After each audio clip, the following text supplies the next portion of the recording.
The following program is rated TV MALV. It contains strong language, violence, and nudity. It is intended only for mature audiences.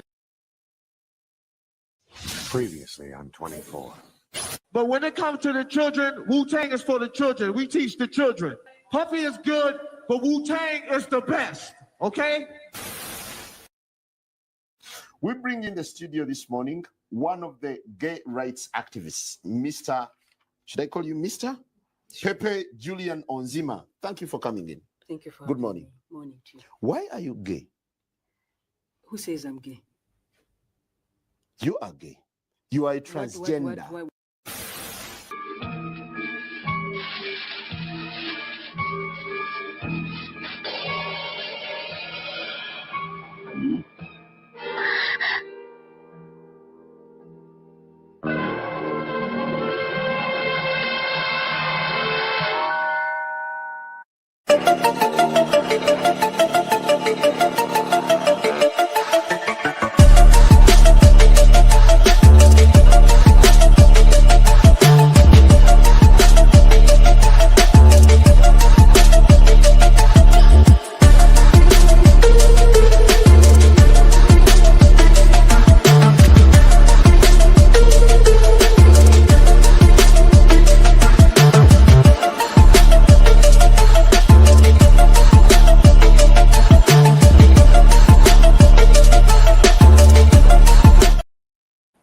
Yo, it's your boy Taryn the Black.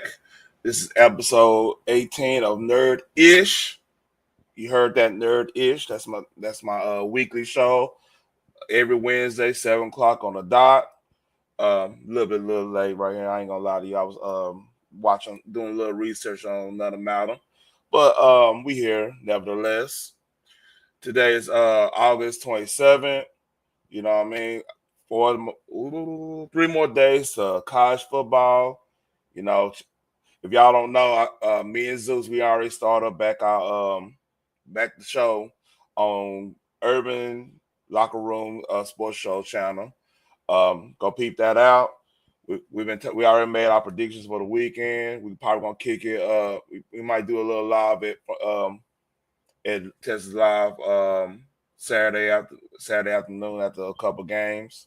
But y'all go check that out, man, and show some love over there. Shout out to Twitch and shout out to Kick. You know what I mean? If y'all watch on that, shout y'all out and everything. So we got a content-filled show. We got the aftermath of the Snoop Dogg controversy that, I had a rant on Monday. Cracker Barrel reverse course. And we have a illegal immigration game that just was I don't think it's out yet, but it was debuted. I ain't gonna say debut, that's the wrong term. The trailer came out during Gamescom back a couple weeks ago. It's dropped a lot of controversy. Then we're gonna talk about Marvel and Disney and everything in general, you know what I mean? So that's a former writer of X-Men 97 has a lot to say. I have a video in an article about that. And that's about it. But y'all remember, like, share, subscribe, show love. If y'all doing a replay, give me some comments, man. Hey, let's help me grow, man. I feel like I got something good over here on YouTube and Twitch and Kick. Just show your boy some love. So with that being said, let's talk about Cracker Barrel. I'll do that real quick. Oh shit, I didn't mean to do that. I did not mean to do that. Hold up. Did not mean to do that. Here we go. All right, welcome back in here to Live and Now from Fox. I am Andy Mack. What is old is new again, and I am referring to the Cracker Barrel logo, as you can see here on social media, courtesy of Fox News, that the Cracker Barrel announcing it's changing the logo back after this rebrand. And I know there was a lot of outrage around this as Cracker Barrel found itself at odds with its fans after removing Uncle Herschel from its logo. The company unveiled it, revamped text-only design, sparking backlash and sinking its stock price. The original 1969 logo was also text only, but the 1977 edition of the now iconic imagery became a staple of its branding. The chain also redesigned the interior of its restaurants, ditching some of that American aesthetic and replacing it with a slick, modern motif. Obviously, this is something that we've heard from President Trump calling on Cracker Barrel to revert to that old logo. And I know so many people, so many of our viewers frequent Cracker Barrel.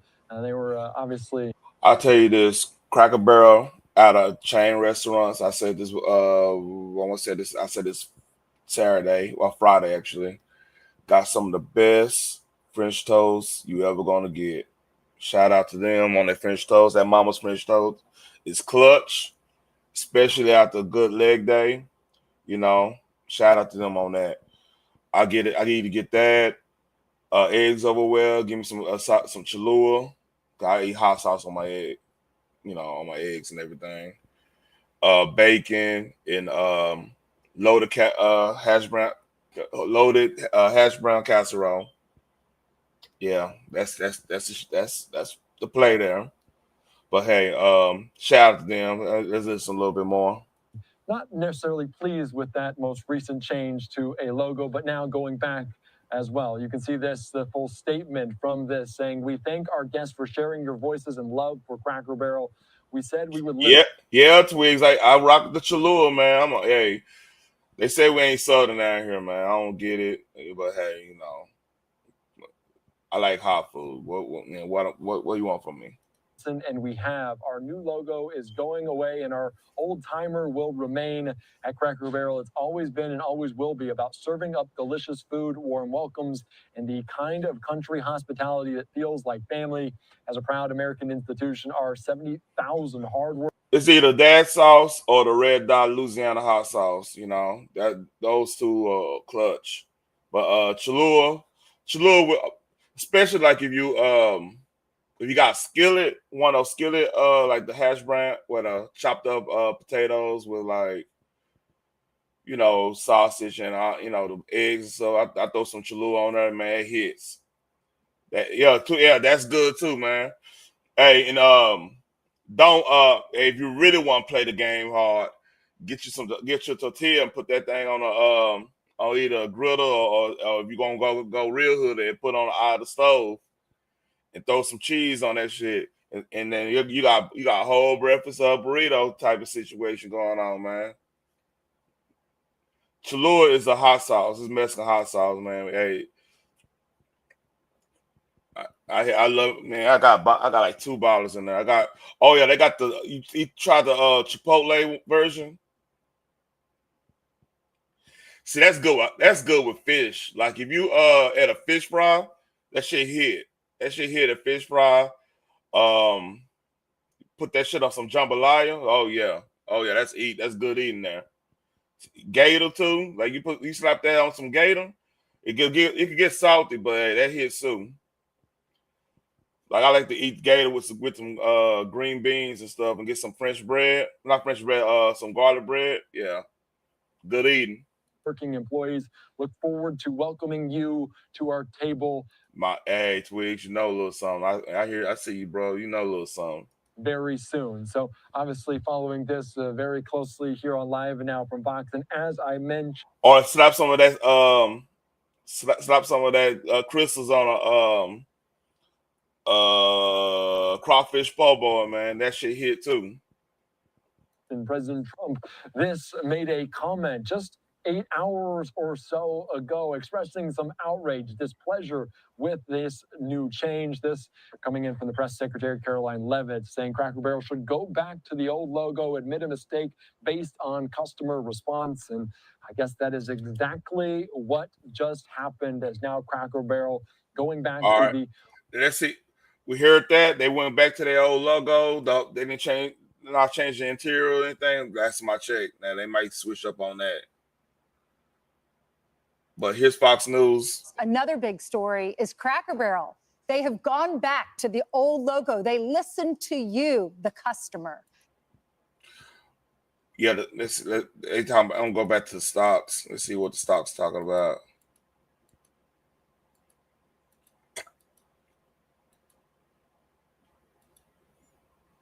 American flag. And he also always taught you the customer spoke. They are now. I mean, is that live? It's not rocket science. And here's the thing. There's like a silver lining in this. People actually care about Cracker Barrel. Yeah. They care about your logo. And that's a good thing. In what world is that anything but a good thing? Well, You have value because of this revamp. Oh, yeah. This is great news. Look, they listen to the customer. Everyone loves a story like this. When they made a mistake, Oh, yeah. they say, I'm sorry. They went up. They went up. Hey, now there's an argument to be made. Maybe this was a play to get to see if you could shake up the whole interest in Cracker Barrel. The Cracker Barrel, man, like they've been doing a lot of weird stuff. Like if y'all don't know, y'all never been Cracker Barrel. They used to for the drinks, they used to have like those frozen mugs. They don't use the frozen mugs anymore. Like they use regular cups. But the frozen mugs, like you didn't have no ice in the drink. So like if you had sweet tea or whatever, I mean you get straight sweet tea or lemonade. Their lemonade was off the chain once upon a time. But like yeah, I mean stuff like that, man. When you start changing, yeah, man. Hey, that's the problem. Like, look, man, I'm telling you right now, like one of the issues that's going on in Texas is that your state, California, a lot of firms from your state is buying Texas name brands like your Whataburgers, some another one on top of my tongue.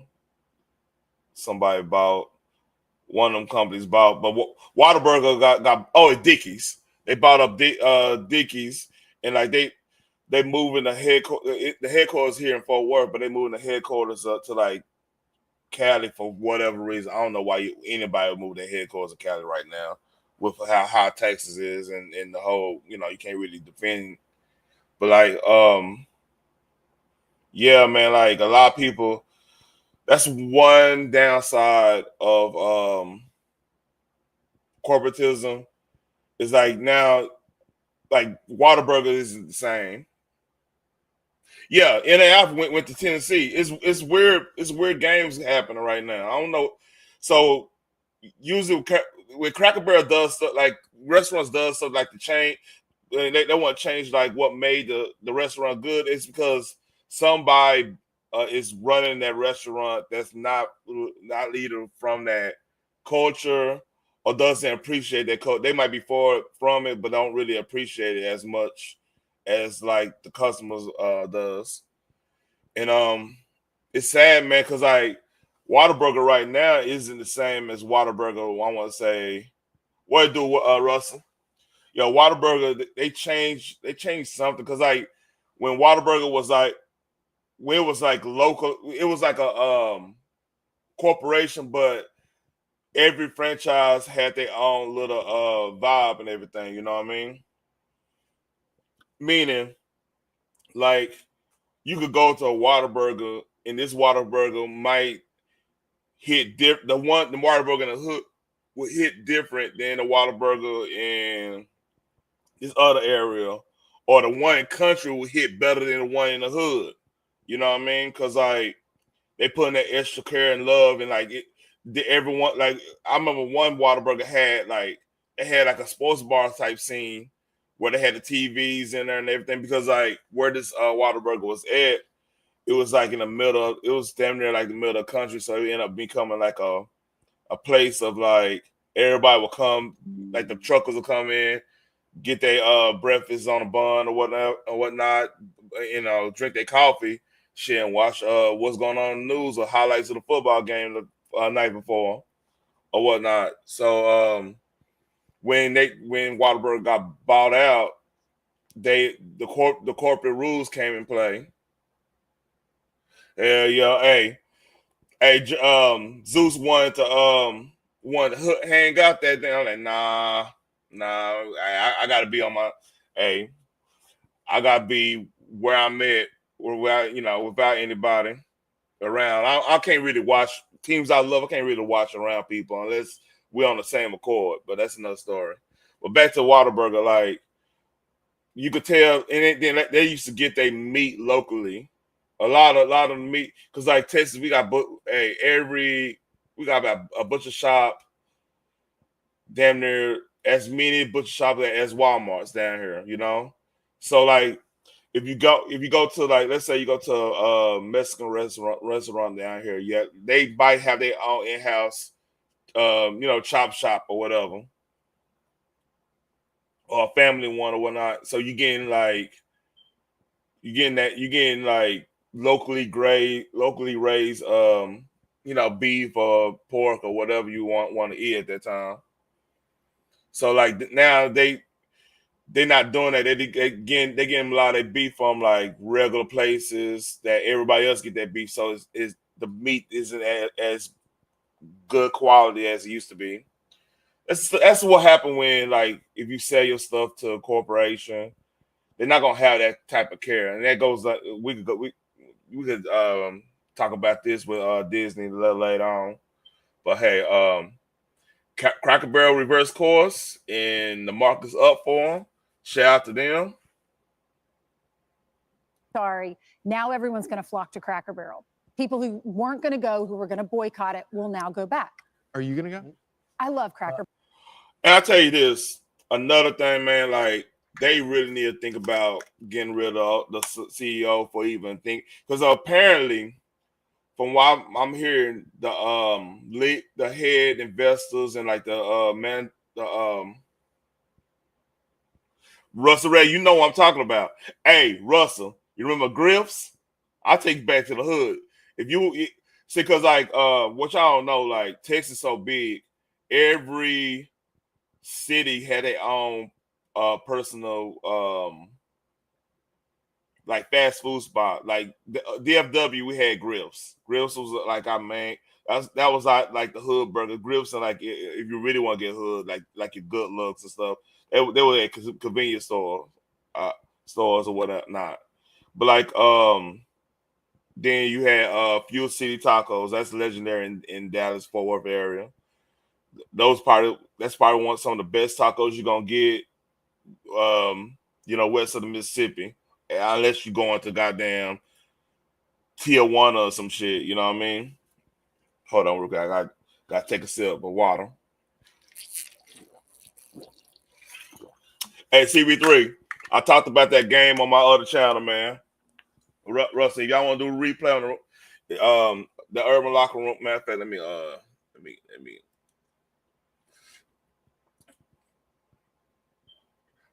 Man, Russ, I just heard my hood is one of Say Cheese said something about my hood, man.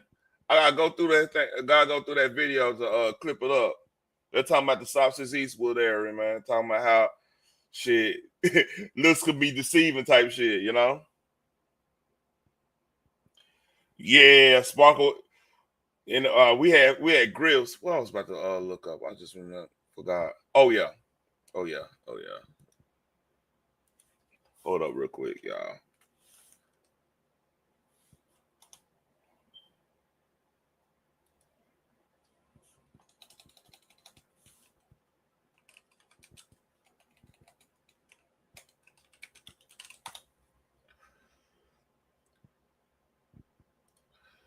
All right, here's the link. If y'all want to, if y'all not subbed up to that, that's the link to me and Zeus' stuff.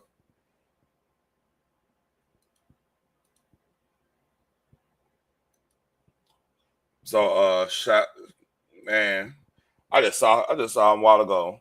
Anyway, that's beside the point. Let's get back to the subject at hand. Yeah, Griff's was our thing, man. Griff's, and I had me and the fam had Griff's like a couple months ago, man. That shit was so good. And here's the thing, like DFW. You see, I know, like in Houston, they got Papa's too. Like they got the Papa's burgers and everything too. That's that's a chain. Like if y'all ever been a Papa Do's originated in Houston. That Papa Do's, Papacitos, Papa Brothers Steakhouse. Papa's Barbecue. That's the Papa's family that's legendary. You know what I mean? That's a Houston creation. Just like I believe like Del Frisco was Dad's creation. Don't quote me. And yeah, man, it's another one. Risky's up here. That's Risky's Barbecue. Of course, Salt Lick and Salt Lick is so fucking good too, man. But yeah, I'm talking about food, man. I'm fucking around, fucking around, ordering me some brisket or some shit. Let me shut up. Last time I ate some barbecue, I was cussing people out about Snoop Dogg. Speaking of that, let's go ahead and get to that, man. Cracker Barrel doing all right. They you know. There you go. Bam. So this is the aftermath of the Snoop Dogg controversy, and here's Flame Monroe, and this is his day take or whatever one. I don't know what way you're going by, but here we go. No disrespect. Hello, this is comedian Flame Monroe. And in response to the whole Snoop Dogg debacle about him taking his grandchildren to the movies to see a cartoon, children should be allowed to be children for as long as they can. So many people are speaking on what you should do with a child or what you shouldn't do with a child when you don't even have children. So you will never understand the level of love that you have for your kid.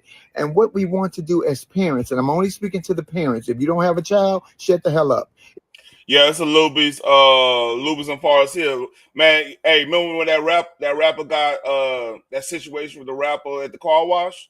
The Luby's like right across the road. It's crazy. But yeah, you're right, man. Yeah, it's a Luby still around here. If you don't have a child, you will never understand. What we try to do with our children is allow them to be children for as long. What up, Cookie?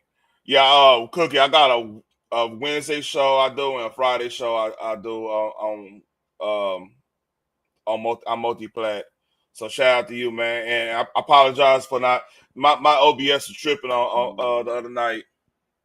So I gotta work that out so you can see. I think I know what's wrong with it, but shout out to you, homie. She's just doing my show, homie. Long as possible. The world will grow them up quick. The internet will grow them up even quicker. But what you do is teach your children right from wrong and allow them to do just what the Bible says. Teach a child in the way it should grow, and it'll grow up and come back to you. We want our children to be children. When has it become not safe to go to the movies with your child, but that you have to explain the birds and the bees to a 6-year-old at the damn cartoons? This is Flame Monroe. Peace. Yeah, man. Shout out to Flame Monroe, man. Hey, that needed to be said. I know I wasn't as eloquent about everything, Monday night, but hey, I think my point was came across right. So like,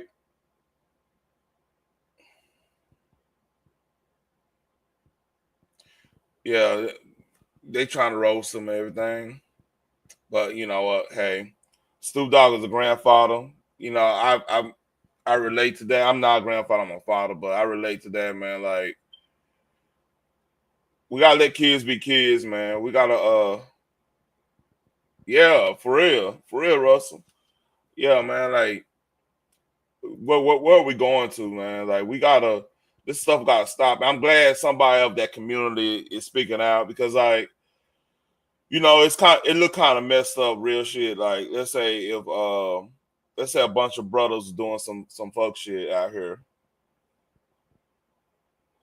Oh, I do play games on stream. Hey, I just hold on, y'all. Matter of fact, let me do this so everybody know what I'm talking about. All right. So yes, I do play games on stream, but tonight I have Wednesday nights I do a show. And Friday nights I do a show, and maybe Saturday I do a watch parties. Saturday or Sundays I do watch parties on my main channel. Tonight is a show. I might be playing Shinobi after this because I just got the Shinobi last night on early access. I need to go on and play, but yeah, tonight is mostly just chilling, talking tonight, man. My bad on that. I need to put that on my description on Twitch. But salute to you, homie. I appreciate you following and everything, man. But back to Flame, man. Like, yeah. I play a lot of games. Like, what's up?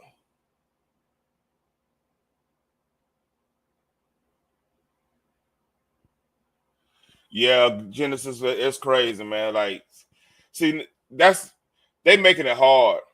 By the way, Cookie, you know what? After this stream, I'm gonna go on Twitch mainly. I do some talking about like what games I'm into and everything, man.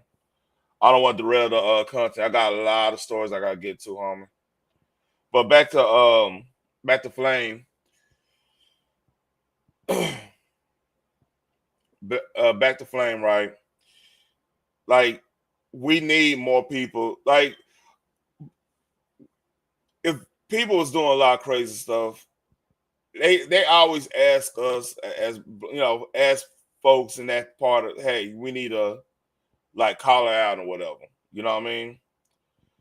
I feel like we call it, like, if I see somebody doing some whole ass shit, I know the person, I'm like, hey, you know, I could pull them like, hey man, you know what, you moving funny out here and everything. I feel like if you know them, we gonna do that. You know what I'm saying? Or even if somebody have a valid criticism, oh yeah, I'll follow you back when I get on there. I'll follow you back. Salute to you, homie. If somebody came to me and said, hey man, you moving funny, you gotta watch what you're doing, whatever. I look at this. This is what my religious side coming out, right? My spiritual side. Like, I want to when somebody come to me with something like that, I gotta be like, hey, maybe this coming from the Lord. Maybe I need to receive this, or let me, you know, chew the meat and spit out the fat type situation. Maybe this might be a play. Maybe this person jealous. I gotta really discern this person's spirit better. You know what I mean? Man, I'm from Texas, homie. Anyway, but like, so like, I never take it to take it hard. Like, if it's somebody just coming out just out of nowhere, wanna you know, try to tell me what I need to do. Okay, that's gonna be one of those middle finger. Okay, whatever. I'm gonna go on about my business. So, but if you coming to me with a leading respect, say, hey man, you know what? You could do this better. You could do this better. I'm just, you know, you come in like real respectable. I'll receive it better. I'll be like, okay, that's when I need to receive it. And a lot of people not like that, but like with that community, right? We feel like we can't really say nothing, but then when we say something, you know what I mean? You know, when we say something, everything now it's a big issue. We don't like that group or all this, all that. And it's crazy, man. Like, it never should go that far, especially not when you deal with kids, you know. But shout out to Flame for that. So next story, and this is going. I'm going, and this my thumbnail I was talking about. I mean, I posted. So I want to hold on real quick. Let me do this. Shout out to Gothic Therapy. I'm part of Discord. Yeah, I do both. They brought this up to my attention the other earlier. So let me tell the premise of this. This game is basically you are an immigrant trying to escape a country and go to another country, and you're gonna find out that the UN is funding this game and Microsoft is funding this game. You know what I mean? So This is crazy. I've heard a little bit of this, but I haven't heard all of it. But y'all go support Dr. Therapy if you like the content. I rock with them. Shout out to them. Let's see what they talking about. Again. Yeah, I need to, man. I got a backlog home. I'm not gonna lie to you about the games. I got a large backlog on games right now. I'm waiting on Battlefield 6 really. I bet you saw the thumbnail and thought, oh, this has to be connected to Wings or SBI. And yes, there is a connection, but this is big. So Wings is another terminology for DEI. Y'all, just for the whole ESG DEI situation, just for to understand wording and everything, the lingo. Bigger than that. This video had to be rushed out because Take Us North isn't just another indie darling that happens to be tied to Wings or same name, homie, same name. Sweet Baby.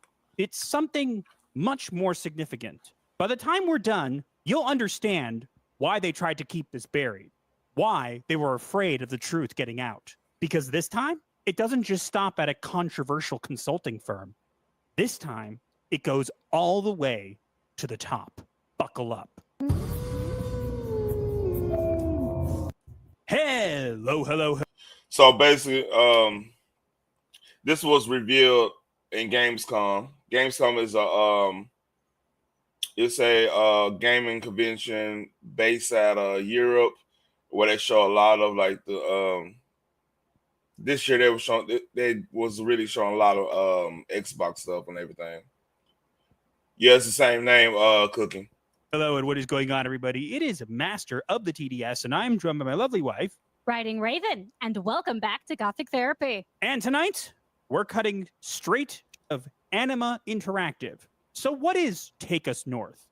On the surface, it looks like just another artsy indie, a narrative survival light about struggle and resilience. But when you strip away the PR gloss, the premise is kind of blunt. You play as a coyote, a smuggler, guiding migrants illegally across the US-Mexico border. So, human trafficking in the video game, y'all. Human trafficking in the video game. That's crazy, ain't it? That's right. You don't just hear stories of immigration, you role play the process of sneaking people across. It's a game that gamifies human smuggling and dresses it up as empathy. And this isn't some fringe... That's crazy, ain't it? itch.io project. This was funded, promoted, and polished with institutional backing. Microsoft put it on stage, major accelerators boosted it, and the studio behind it, Anima Interactive, openly markets itself as socially conscious, as if the label makes the message untouchable. But it's not subtle. The game glorifies illegal immigration, turns border crossings into... Yeah, Twigs, you probably can. You probably... Oh, I'm not going to say this. Should I say this? No, I'm not going to say this. Use your imagination. What else happens in those situations, you know?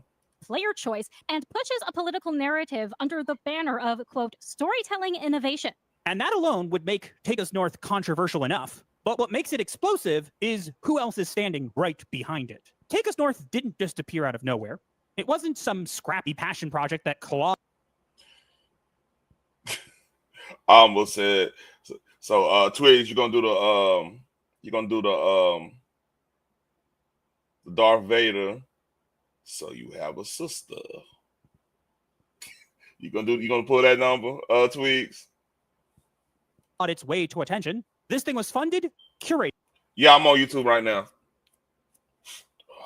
And hand-delivered into the spotlight by the same players we've been following for months. And look who's crawled out of the grave. Our old friends at Wings Interactive. Hi, Wings. You know, the studio's so terrified of daylight, they deleted large portions of their website when we exposed their connections to Landfall Games. They did say they would come back when it was safer, but maybe they should have waited a bit longer. Regardless, they are back from the dead, rotting, but somehow still twitching. And Audrey LaPrince herself, their co-founder, came out personally to bless Take Us North. Remember when Audrey deleted her LinkedIn for a time and claimed that we were... Yeah, that's crazy. Like people constantly, you know, it's some funny business when you get around your LinkedIn because of a video game. It gotta be some other stuff going on. Gamergate harassment campaign. Ah, good times. But this game wasn't just pushed by Wings. Microsoft's Xbox poured money into it, and Clever Endeavor Games poured money into it. And conveniently, Clever Endeavor is also the bankroll behind Wings' 2025 Elevate program. Wings wanted to. So what these companies does or whatever is they'll have a what's the word?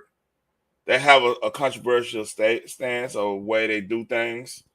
Then they'll turn around and hide it under another acronym, or they're constantly moving around, doing the what's that game called? Oh, what's that little hustle game? Whatever. But they like to hide the seashell type situation, you know. On more games that get peak numbers in the hundreds of players, but somehow are deserving of up to $500,000 in project funding. Can you say money laundering? So let's.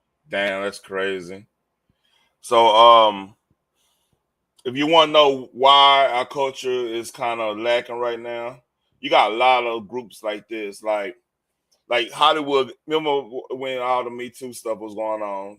All the consulting firms that got all like a lot of money to go be intimate coordinators and all that bullshit, which in some cases probably need to happen in some places. I'm not gonna sit up and say it was some strong. It was some cats and couch stuff, but it was meant to subvert the whole culture. Now, I mean, try to make a movie right now and getting it funded without SAG stuff, without like some of the Screen Actors Guild. I mean, that's SAG anyway, but there's all the union stuff and everything. You will not be able to do it properly unless you do it on YouTube. And there's stories that they trying to get into YouTube as well, like get influencers and stuff. So it gets a little weird, but like there's a lot of these little groups that use all the acronyms and stuff to subvert the creative process. Like that's one of the issues. We have to get to Disney, so that's one of the issues Hollywood have bad right now. Like, have you ever wondered why so many remakes, sequels, and stuff? Those already been kind of grandfathered in, and it's safe, quote unquote. That's a franchise is safe, so then they could add a little 2 cents in it and become something that usually it's nothing the same. You know what I mean? From the original content. That's why it's imperative. Shout out to like your Christopher Nolan's or your Ryan what is dude name? Ryan Coogler's and stuff. Get the it's imperative for these directors and producers to have creative control, man, because that's how you defeat this stuff. Spell it out. Microsoft bankrolls it, Clever Endeavor bankrolls it, Wings endorses it, and Wings, as we've proven, is glued to Sweet Baby Inc. by having Kim Belair as a former board member. See, Sweet Baby Inc. is another consulting firm. See, it's a lot of these consulting firms. Matter of fact, go back to Cracker Barrel. That lady came from a consulting firm who wanted to change all the looks of Cracker Barrel. So this is the way they infiltrate these places. Like, you ever wonder why there's no comedy? You ever wonder why everything look gray and bland? You wonder why, like, every time somebody have like McDonald's used to be like a special place kids would like to go, but consultants, they be like, they think about every little thing that the minority can't do. I mean minority, the able-bodied can't do, and they try to make everything bland to the lowest common denominator, so they could have more people, and more people consume that product, because they don't think about a customer experience. Like, maybe this is a unique customer experience, i.e. Cracker Barrel, i.e. going to McDonald's, the experience of going to McDonald's, the experience of going to anything, any type of product that requires surface. Like, I would hate for this lady like to get on the board or become a CEO of somewhere like Razoo's, where the whole idea of going to Razoo's is to get that close to the bayou type of service, type of feeling. You know what I mean? The Zydeco plan, everything. It's a unique experience. Or like, you know, a fine steakhouse. That's a unique experience. You know what I mean? What like Del Frisco's a unique experience. You know, some of like Terry Black's is a unique experience. Fogo de Chão, which they have never changed anything because it's a high end restaurant or whatnot. But like everything, we can't make everything homogenized to a point where that play like movies lost its character because everything became like, you think about even music, right? Because like certain firms are part of these music, these record labels or distribution labels or whatever, and they constantly trying to make, oh, this person sound like this, you need to sound like this, instead of, hey, you know, make this, just make it happen. We're gonna support you, and you know we'll back you up, and you know, because it used to be like record companies, if something controversial, they'll have a plan to know how to market it to a certain demographic. So you might not become this household name, but you will have like a living of dealing with a certain demographic. It seemed like that's missing. And then going to video games, like your Sweet Baby Inks and stuff like this, that's another concern firm. They take away from the experience because like they want to interject their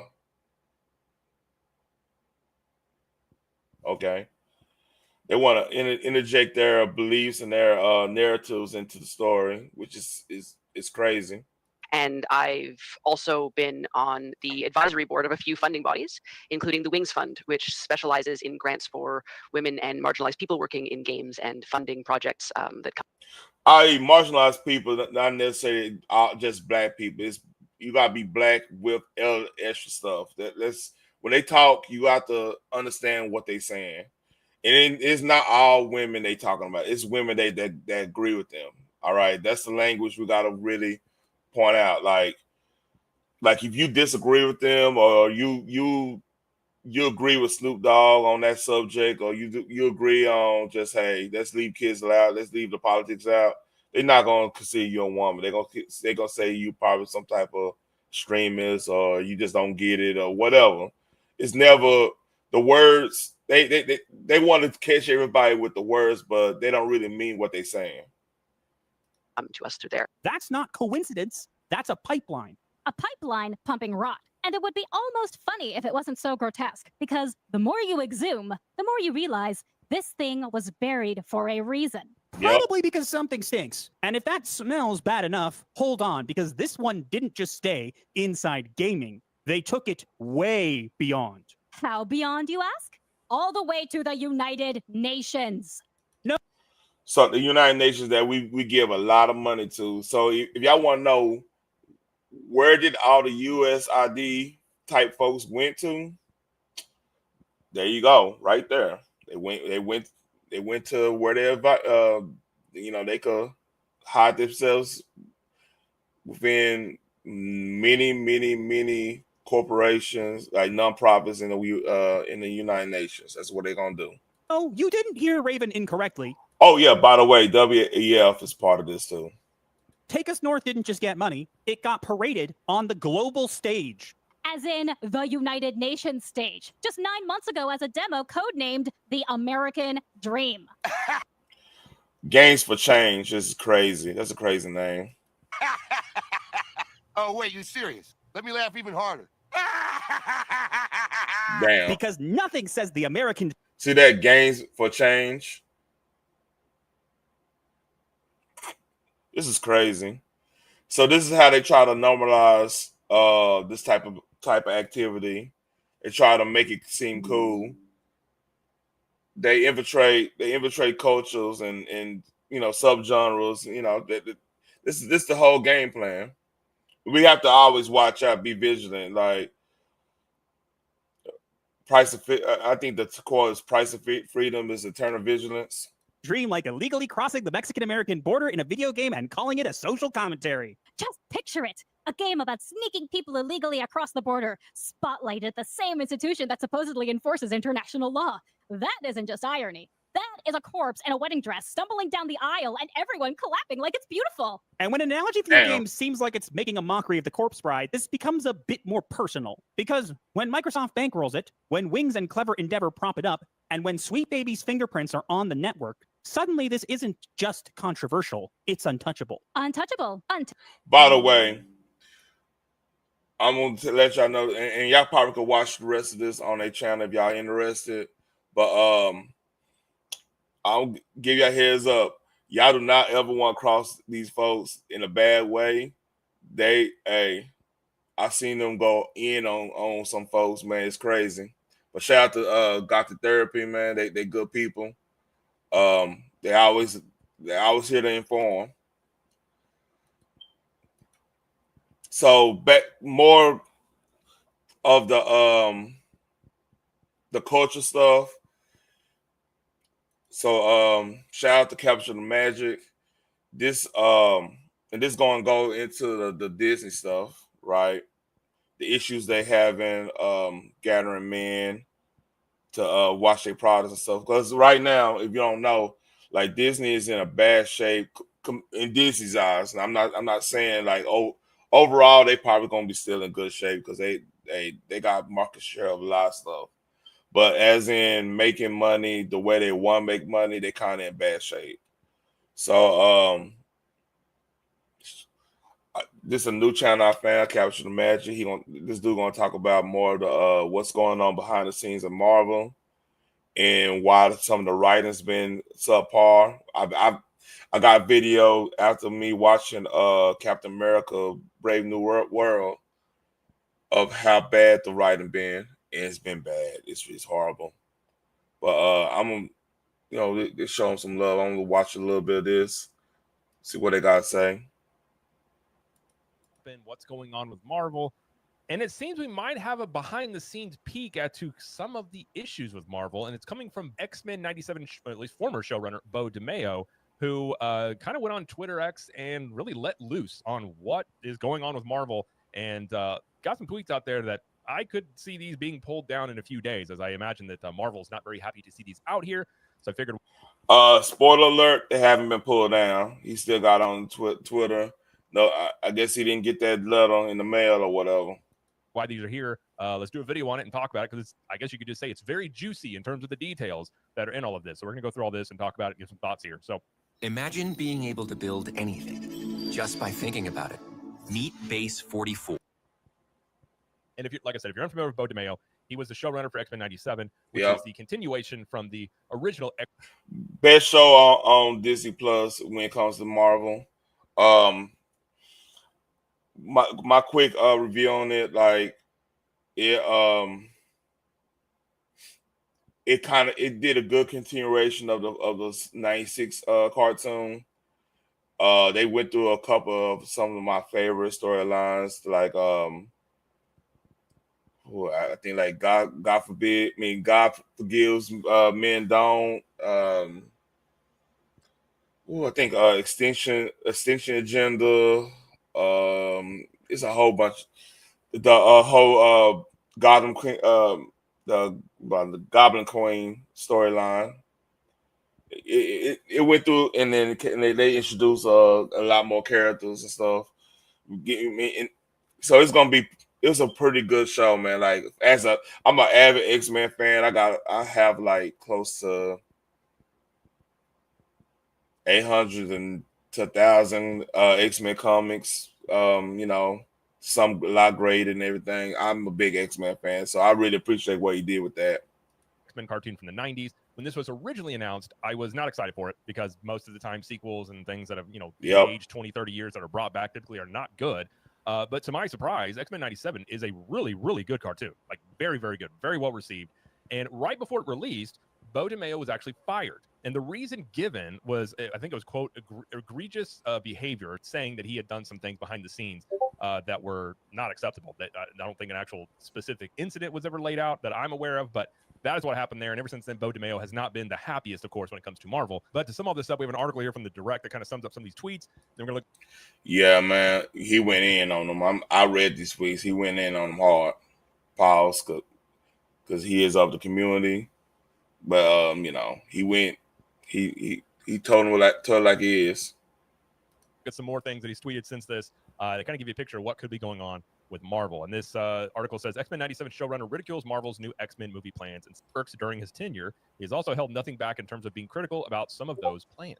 So the first tweet we have here is, first, the X-Men are so much bigger than anyone creative, myself included. Yeah. Would I have loved to write, direct, and steer the live-action films? Of course. But I have great faith that there are amazing artists out there who have amazing visions and stories to tell with the X-Men. Now, do I have faith in the MCU's mutant saga? Short answer, not yet, no. And let me walk you through so you don't think I'm just being a hater. I like the fact that he's walking us through, because some of the stuff I'm going to agree with. So that's already starting to get very interesting. He says, X-Men requires planning, deep planning to pull them off and make them resonate. You also have to be very mindful of how you're laying out their story and the way in which audiences will experience the story. You also need to suppress your ego to make it your own. So here's the thing about X-Men.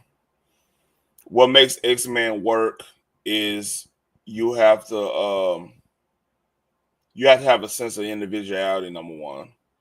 And you have to have a sense of being the outcast. Like X-Men, every character in the X-Men, they all have like the outcast syndrome. I don't want to call it outcast syndrome. They all pretty much outcasts within like their friend group from where they came from. Like Rogue, when her powers came, ended up putting her boyfriend in a coma. I think that in a coma from kissing. We all know about Sly Cobbs, like he got angry and his eye beams start shooting out in the classroom stuff. That's in the cartoon. I don't know. I can't remember the comics. Same, Jean Grey was hearing everybody's thoughts because she's telepathic. Beast ended up start being very muscular and stuff. It's just little stuff like that. But like they never really had an origin fully like your traditional superheroes. So the whole idea of them were to just go right into the action, because like Stan Lee wrote so many origins, he would kind of play down origins. And like, by the way, if anybody come telling you that Professor X and Magneto were like bit off of the real MLK and Malcolm X, I'm telling you right now, like that's a retcon from Chris Claremont. That happened way later, but like traditionally, they were just former friends that couldn't see eye to eye. But X-Men is a great series to read if y'all want to ever read anything comic book wise. I could not agree more. I think that is one of the major issues when we talk about adaptations that just fall flat, that are just not good. Yeah. A lot of times these creatives want to take a story that people love and adore, adapt it to a movie or a TV show, but they want to make it their own. So they're going to put their own spin on it, and that's not what audiences want. So I completely agree with what he's saying here. And focus on meeting the mutants on their terms, which means deeply respecting their canon. Marvel's not going to. That's another thing. Like they have every character in the X-Men have a distinct canon. Like if you know X-Men, Wolverine has a thing for Jean Grey. Okay, Jean Grey she loves Scott, but she have a little admiration for Logan. Logan's biggest thing, that's Wolverine. His biggest thing is he lived so long he doesn't remember a family life. So that's what gravitates him to be part of X-Men. Rogue was she was actually a bad guy back in the day.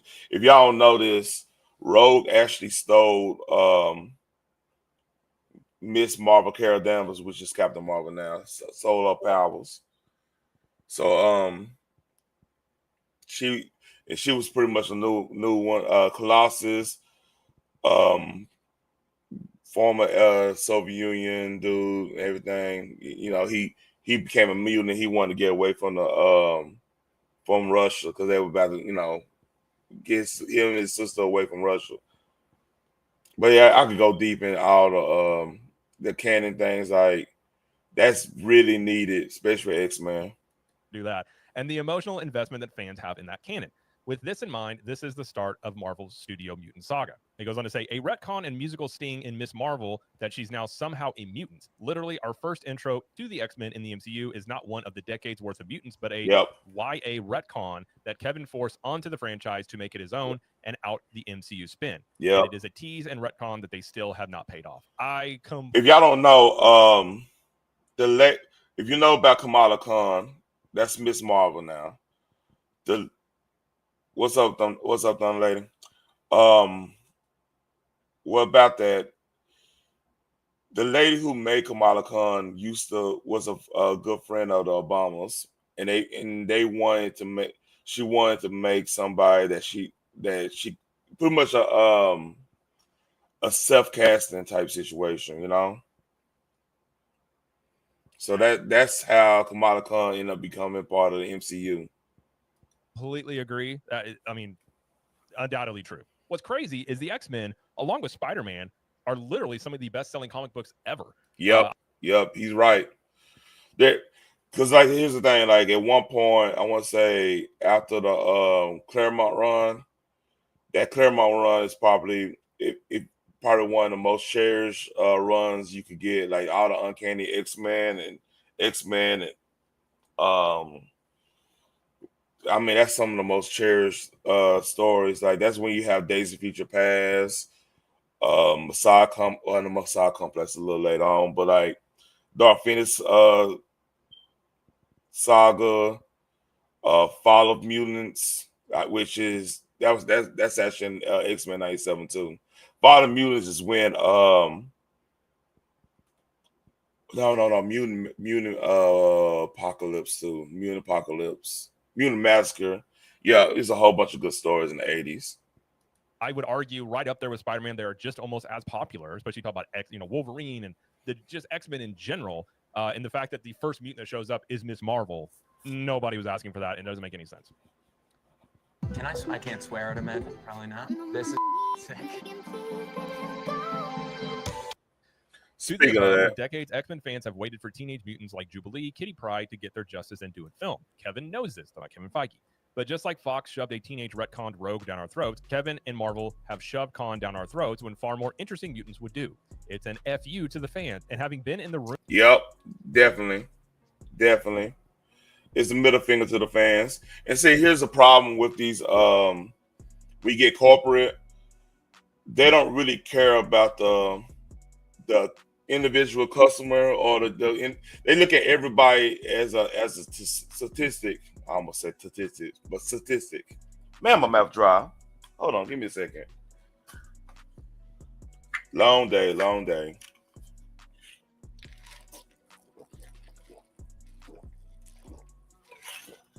Yeah.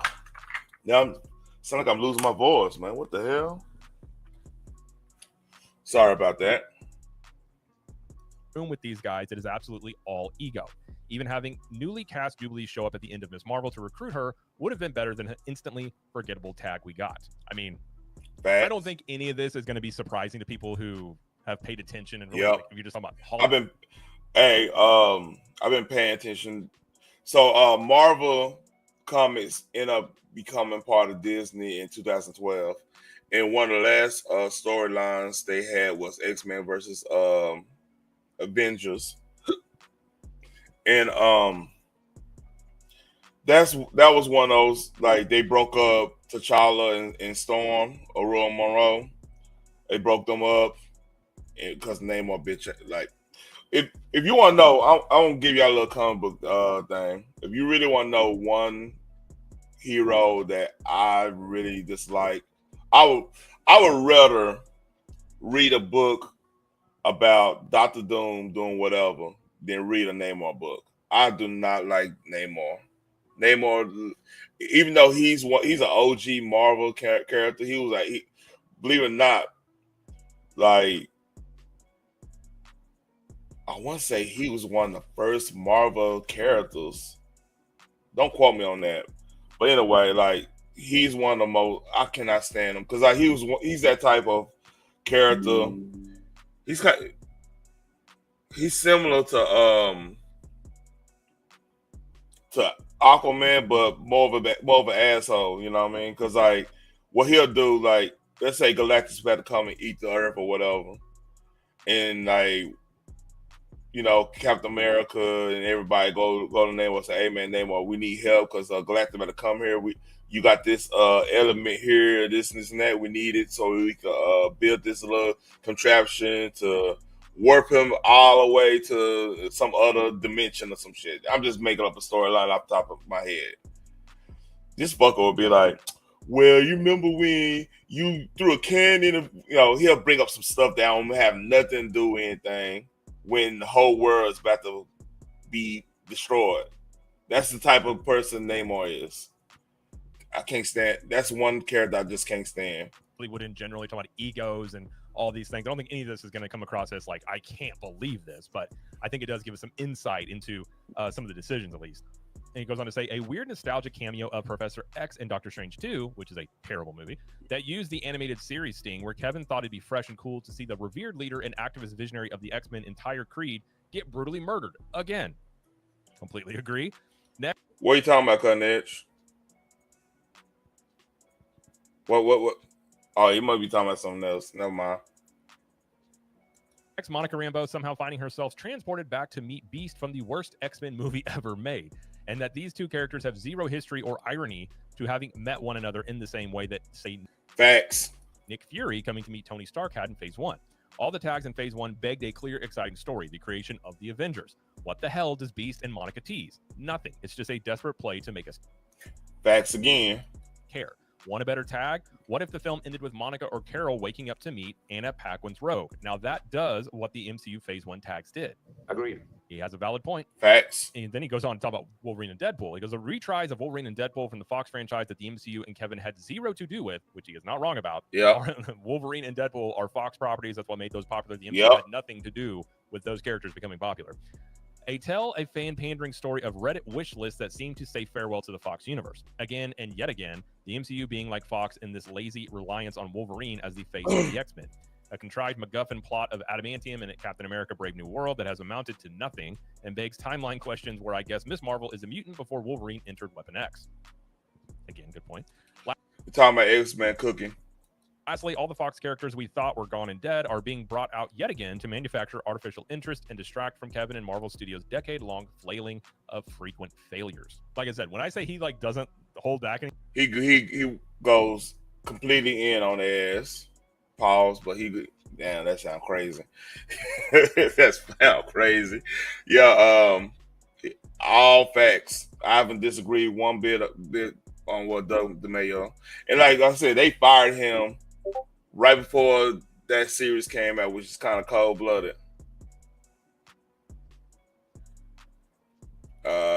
Couple months, man. It gets even better. He says, I don't mean to be a hater, but who looks at this and says that this is the care and respect and serious thinking that the X-Men characters deserve? Hell, who looks at this and says this is a competent leadership from a studio that is in no way alarming? Kevin has introduced facts, new concepts like adamantium and mutant Ms. Marvel while simultaneously recycling old Fox characters, all before telling us they're going to reboot everything anyways. Like, what the F? Next, let's talk about how Kevin and Nate and Marvel talk about the one thing that comes out of Marvel that was universally loved. Oh, right, they don't. In fact, Kevin and his... So this is crazy. All right.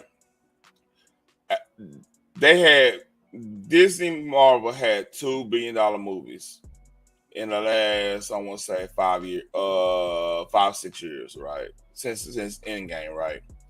You have Deadpool, Wolverine, and No Way Home, right?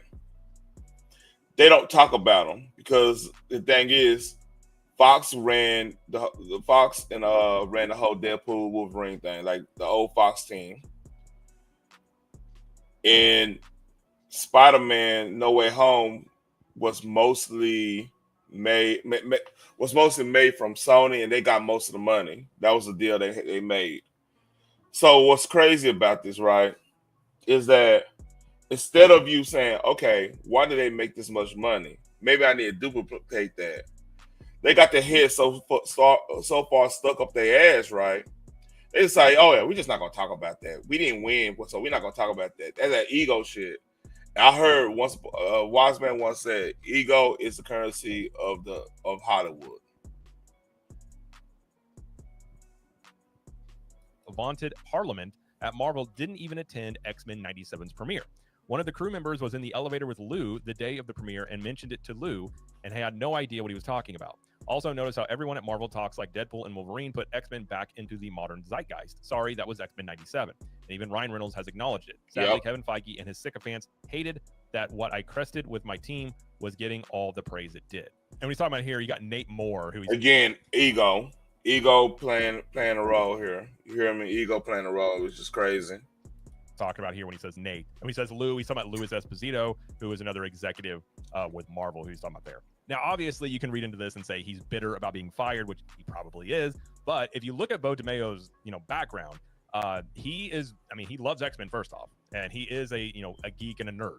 But you are talking about somebody who does know how the internal workings of Marvel work, and I'm not going to be shocked one bit that there are egos and things going on behind the scenes that have nothing to do with making good movies. I mean, it's Hollywood. Yep.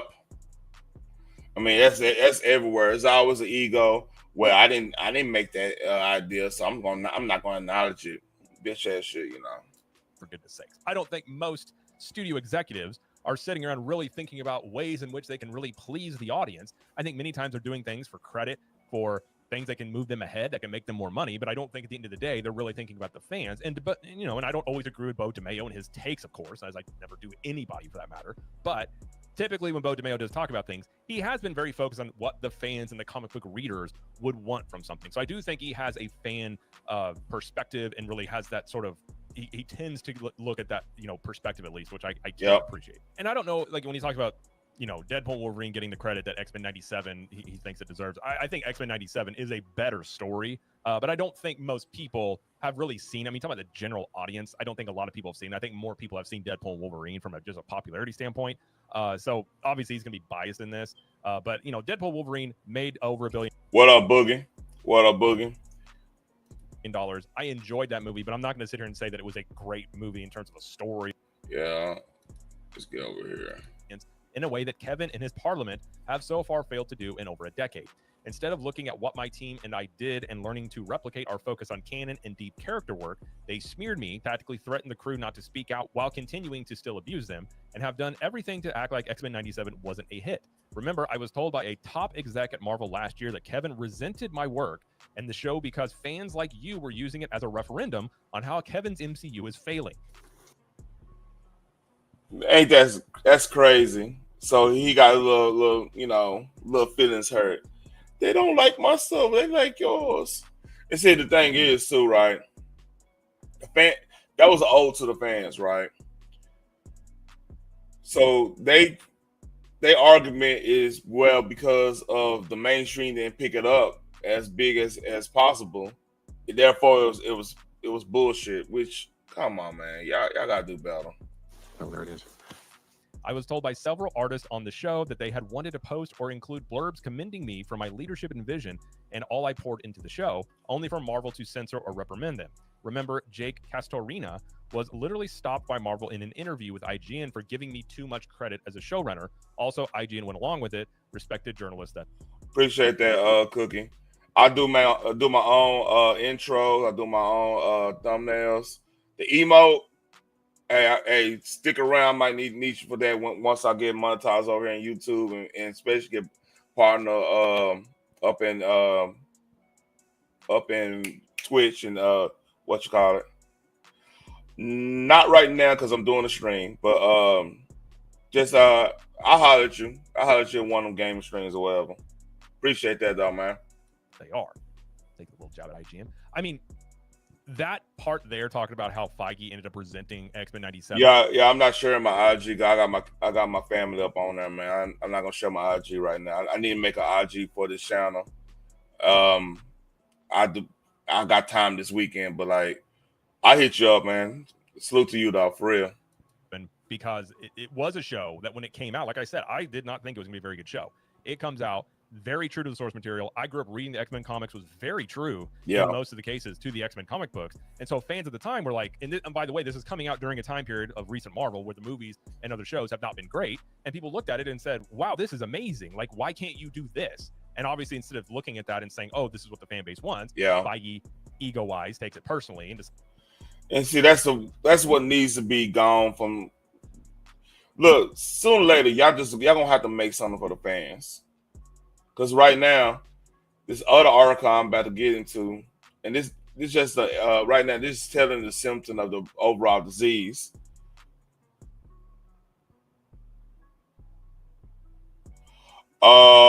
Yeah, you go ahead and do that. That's cool. You go and do that.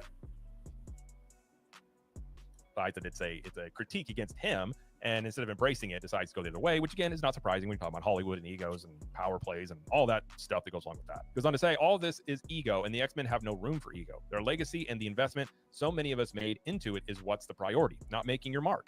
I have yet to see anything from Kevin and Marvel that shows that they respect how much fans have invested in these characters. Now, will this change? I hope so. As I said, I have no faith. I don't think it's gonna change. Like once you have that mentality of not respecting the fans, it only goes one way. Either you're gonna be doing it as to be a asshole about it. Okay. Hold on real quick. Let me see what you.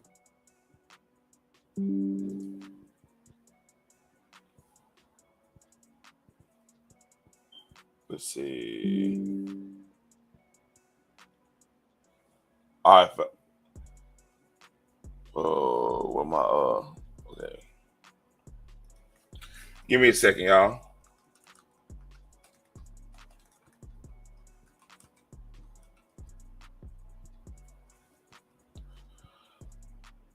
Let me see.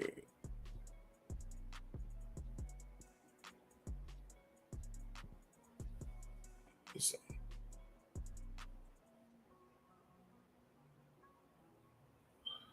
the same one. Hold up. Damn, my fucking contact drying up on me. Make sure I got that.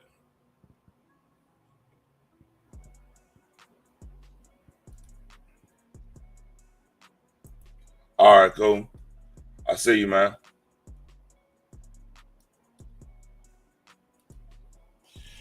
All right, back to. Sorry about that, man. My contact. Hold up. That was weird. All right. But my mind can be changed, not by PR and stunt casting and nostalgia grabs, but by someone actually doing an interview at Marvel about the X-Men where I hear them talk about actual story. I want more. Completely agree. I mean, talking. Can you imagine going to work at a company that says, "Hey, we want to build cars, right?" But people get mad at you for talking about engines and the history of the engine. They look at you like you crazy for wanting to talk about the axles or it is what type of paint is on the car or whatever, like the details of the car. That'd be weird as hell. Why? This is my thing. Why do you have Disney? Why you have people that's in your comic book, running your comic book division that don't like comic books?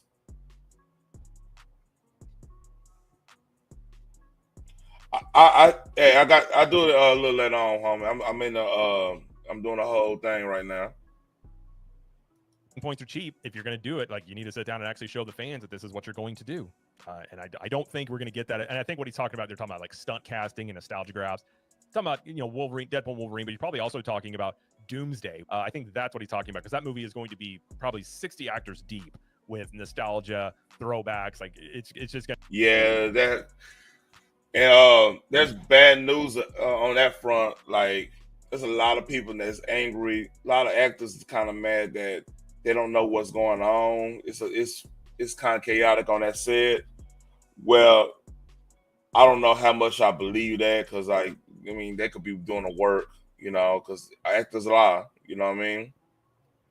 It's going to make a ton of money more than likely, but it's just going to be a huge nostalgia grab of these different characters showing up in these two movies. Because off that, I end with this. During Phase 1, Marvel's Hall H and press releases were so exciting because they were talking about the comics and the themes and the stories. They talked about the fans and doing right by them in the comics. Now their Hall H panels and news is just Kevin or one of his lackeys talking about the latest A-list celebrity who will be paid 8 figures to cosplay as a Marvel hero. There's no talk of the actual heroes or characters or story because Kevin and his brood are just star effing at this point, hoping it'll earn dollars at the box office. It's sad, and these characters deserve to be treated as something more than a PR springboard for Kevin and his celebrity pals' stardom and careers. I would never buy candles online. I have my son buy it for me. When are you getting your computer? When the Marvel Studios first launched, it was the focus on the comics. I mean, I remember that when it came out, and this was before Disney bought Marvel. If y'all don't know, Paramount ran Marvel before Disney, so it was like a joint thing. But they had like a contract. So if for I think I can't remember how it went down. But yeah, it was like a joint thing with Disney and Paramount. Because like if you go watch the old Paramount, the old Marvel movies, like your Thors, your Iron Mans, the Captain America, they all had Paramount on it. One of the things that led the MCU becoming the MCU what it was, and I wouldn't say now, but what it was at its peak, was the initial things that Marvel Studios did. They took really big risks with those. I mean, those movies at the time, if those movies failed, I do believe they had put up the characters as actual collateral. So like Captain America, Iron Man, and some of those characters in the original Marvel, they would have defaulted to the banks that they used up as collateral if these movies did not succeed. So they had a lot of stuff writing on this for it to succeed. And, obviously Disney bought it. And I think you just saw sort of a slow decline off of the momentum that was already set up before them in many ways. But Bo DeMeo went on even after this article was written, summing up a lot of his tweets. He goes on another tweet. Another fun fact about Marvel Studios and Kevin's Parliament example, the lead producer on Avengers Infinity War and Endgame had her assistant working overtime reading comics that she was too.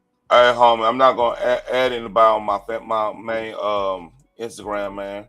I'll get you a little later on. I'm going to make another one just for the channel, but appreciate that, but I'm not going to add you right now till I make that other one, IG. Too busy to read. Same when they started working on Nomad, which ultimately fell apart because they couldn't crack it right. Well, yeah, if you haven't researched the character and that arc, you're going to be hard-pressed to crack it. Yep. The many times we had a story issue come up in the script or script editorial in X-Men 97, and I was able to quickly pull a solve out of my ass using my knowledge of the comics had me thanking God I had done my homework.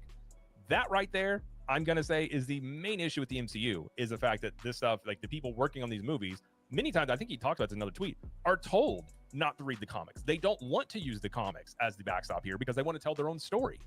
And I think this is the main issue. And one of the reasons you've seen a fallout from the MCU is because it's no longer based on these characters or their legacies, what was built in the comics.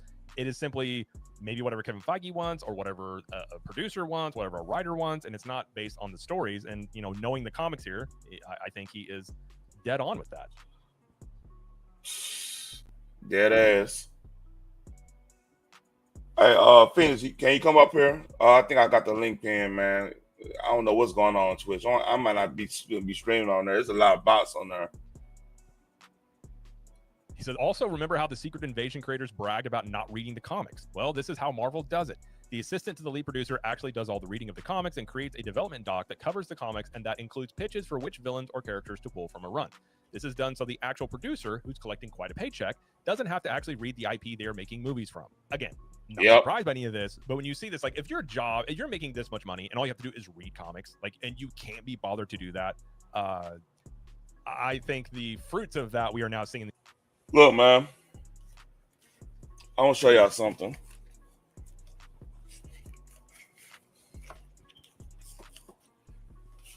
If you don't make an X-Men, this is all you need.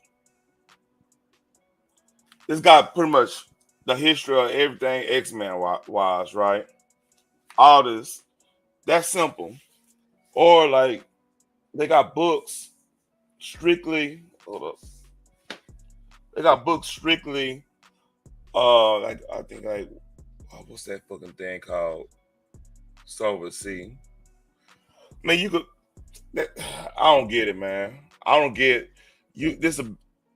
You made billions off these characters, and you don't see fit to read and get the stuff right. Because here's the thing: you get the stuff right. Guess who markets your movies and everything more than anybody? The fans. I don't get it, and y'all wonder why. I could go on this other video talking about not other video, but other where is it? This article right here. Why Disney have a dude trouble, and this is the reason why. Okay, the people gonna watch the Marvel stuff and the Star Wars stuff. It's more likely gonna be me men, man. My mouth. My voice is about to go. God damn. Hold up, y'all.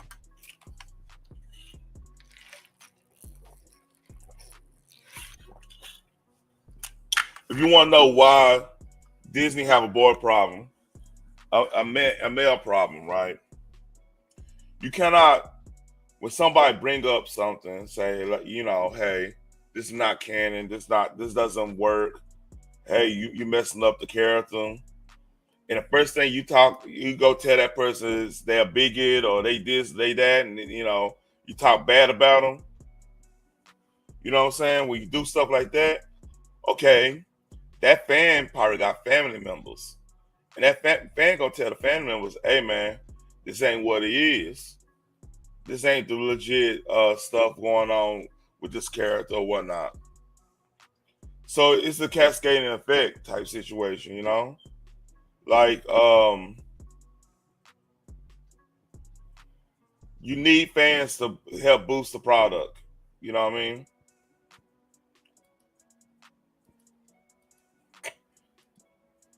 Back to this. To you now. I think it's just something that I don't understand it. It's like, it's not that difficult to read comics. It's fun. Comics are awesome when they're done really well. Why are you making comic movies if you don't like reading the comics? Is another question I would ask. And then they're produced. It's like running a steakhouse, but you're vegan. Doesn't make sense. Producer and Kevin read and give notes on the development doc to narrow down ideas to create a final doc. Then, per what we've heard and I've seen, the writers are told not to read the comics, but instead to read and develop a pitching using the development doc that outlines the parameters of the story they can tell. I have heard this a lot, that is actually something that goes on, that they're actually told many times, actors, writers that don't read the original comics. And I'm guessing here off of what he's saying, they have a doc they want you to use off of. So that's also not too surprising. And he kind of finishes up here with, part of Marvel Studios' problem is below. Kevin's Parliament, a committee of executives who give endless notes on projects, even they are not familiar with the project. Luckily, Kevin and Parliament didn't care much about X-Men 97, so I never received notes from them. It's one of... Yeah, see, when you got egotistical people that used to billion-dollar movies here and all that stuff, they see this little cartoon. Oh, it's just a little cartoon. It don't matter. But then it turn around and be the most popular. I ain't gonna say most popular, most well received. Because most popular is probably gonna still be like, in Marvel case, WandaVision. Maybe WandaVision might be the most popular. Maybe Loki. I think Loki might be up there too. The reasons I think my team and I were able to pull off what we did, we weren't making a show by committee. See, and that's another reason why they have a writing issue in Disney right now. They writing shows and committee. There's no one person running the show. Like, what makes like WB, what makes HBO so like good at TV? You have one showrunner, vision, and then everybody else have to kind of work within that vision.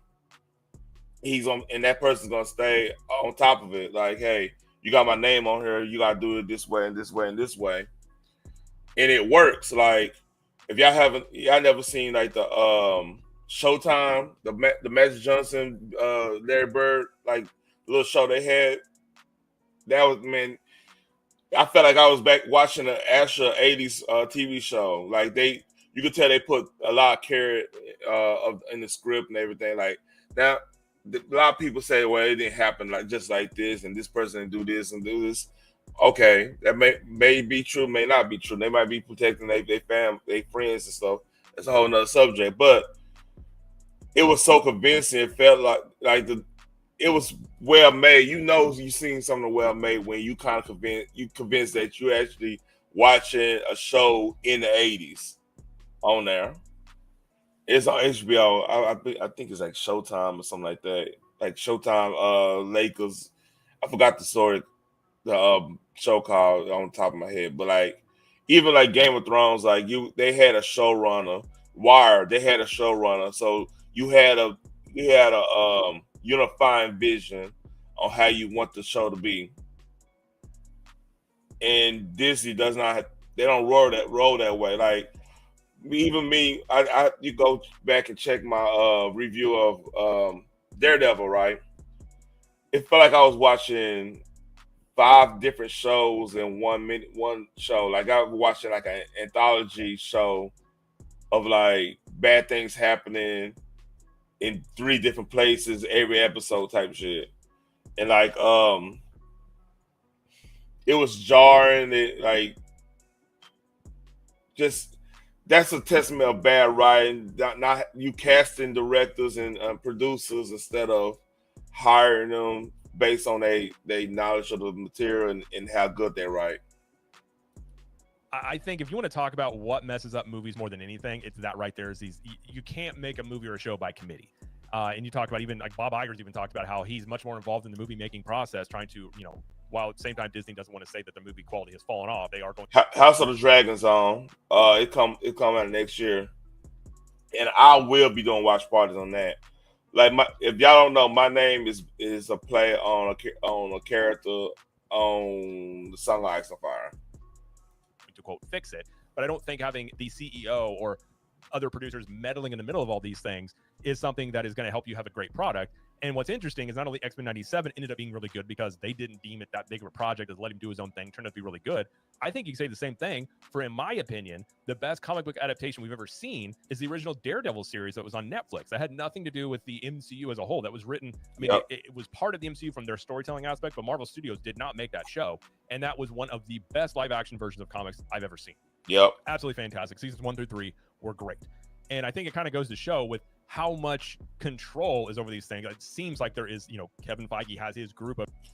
The problem is you cannot make a show by committee. Like even YouTube, right?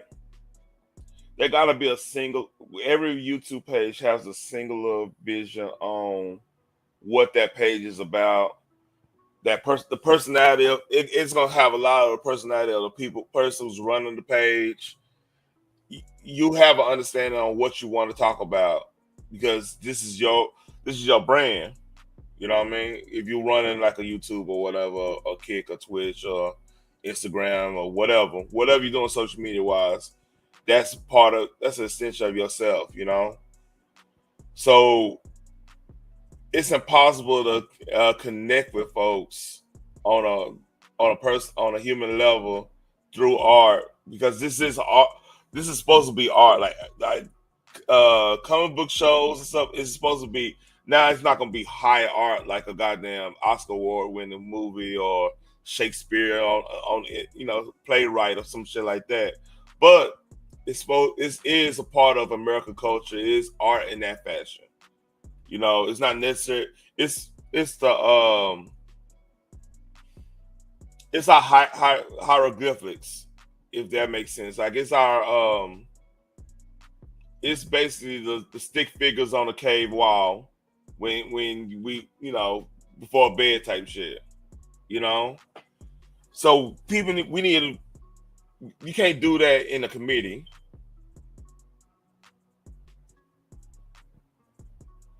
Oh, no telling on that, just one. I'm not gonna lie to you on that one.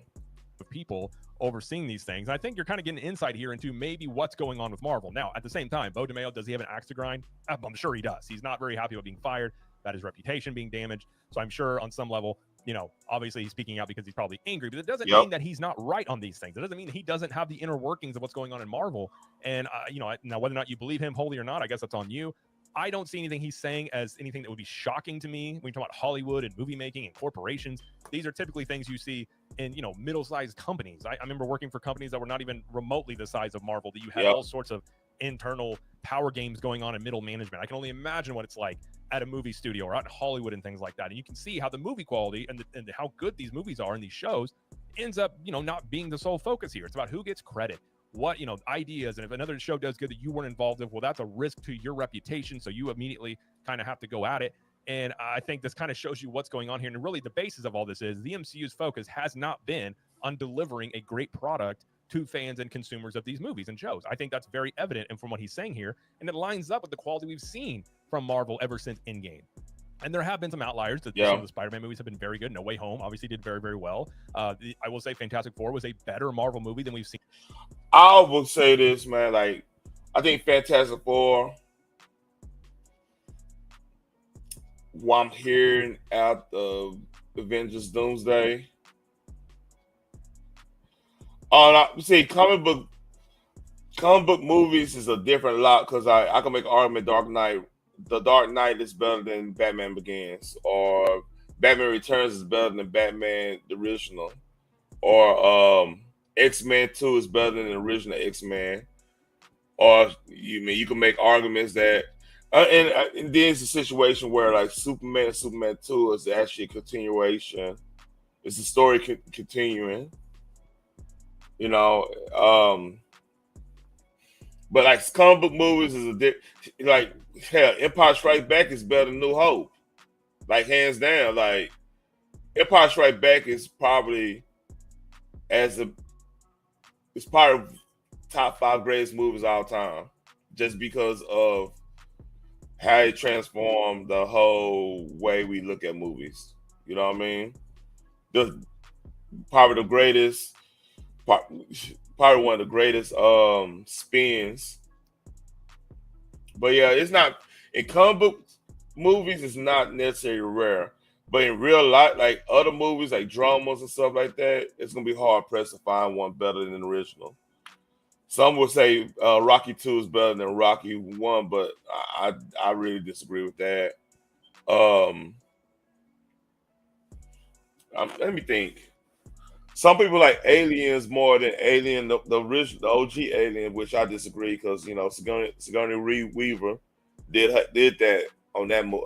That was a great original. Aliens is badass. I'm trying to think of something. Sequels better than. Well, there's a whole bunch of sequels that's better than the original. Let me think. You make an argument that 2000 is better than Fellowship of the Rings. You can make that argument just because of you can make that argument, especially this extended version. Let me think. Sequels better than originals.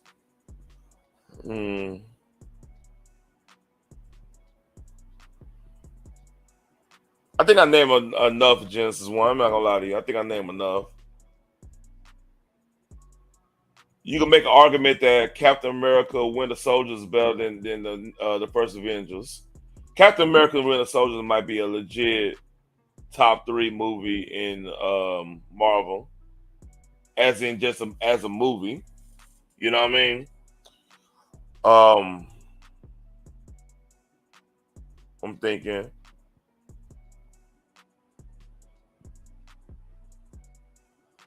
Yeah, some would say Iron Man 2 better than Iron Man 1, which I mean that's give or take. I don't know about that one.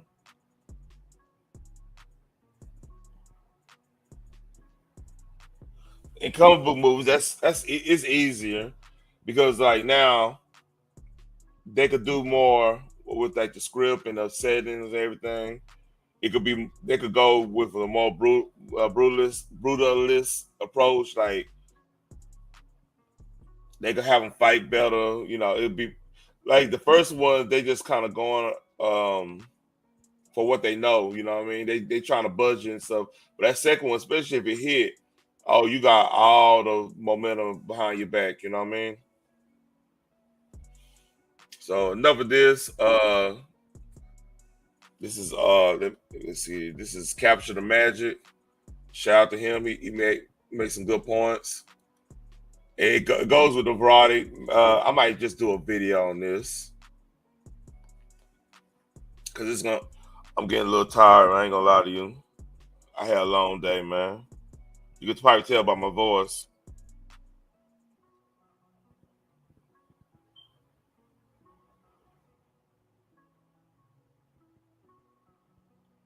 Okay. All right. Somebody text me. Let's see. Shout out Doug DeMayo. Hey Doug, Bo DeMayo. I'm tripping. All right, where else at?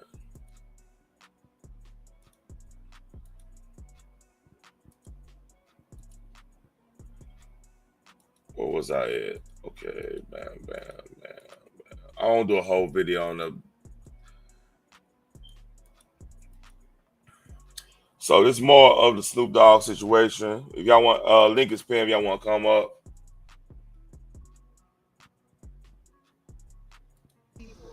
Upset with Snoop Dogg because he said he doesn't want his grandson being introduced to homosexuality in a Disney movie.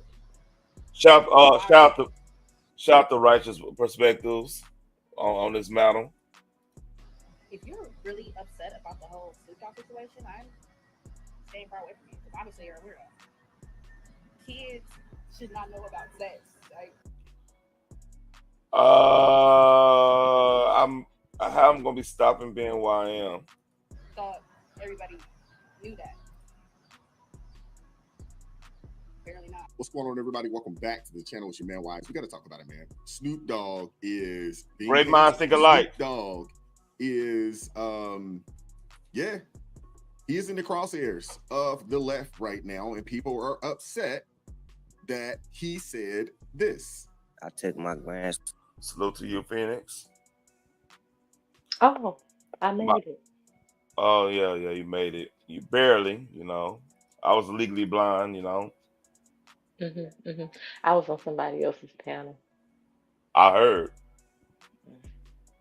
Yeah. Yeah, It was because nice. God I forbid. thought your ass was gonna pop up out the damn bushes and say some shit. Nah. I let people. I let sleeping dogs lie, man.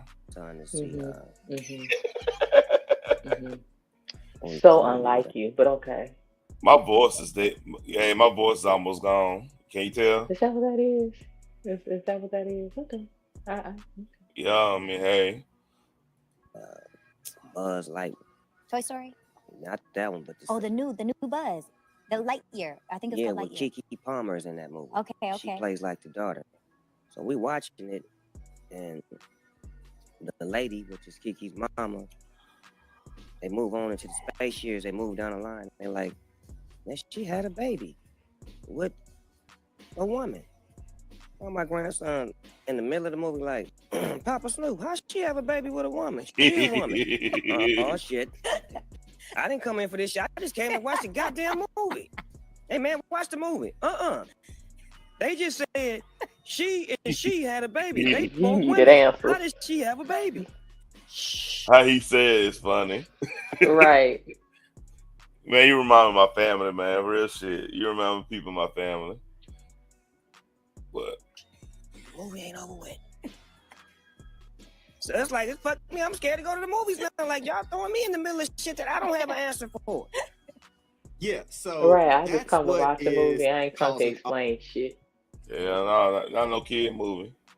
Now I understand, when the Marvel stuff happened, like we went to go see Thunderbolts, I had to explain shit to my oldest, but like we were having a comic book discussion, so she understood, like, you know, that was understanding, you know. All the uproar online. Now, what we know about the left, what we know about liberals, they like to be victims. They love. Oh yeah, you gotta be a victim. Of showing themselves as the oppressed and as victims. They love it, and they are some of the most intolerant people. But they expect for you to tolerate all of their shenanigans, all of it.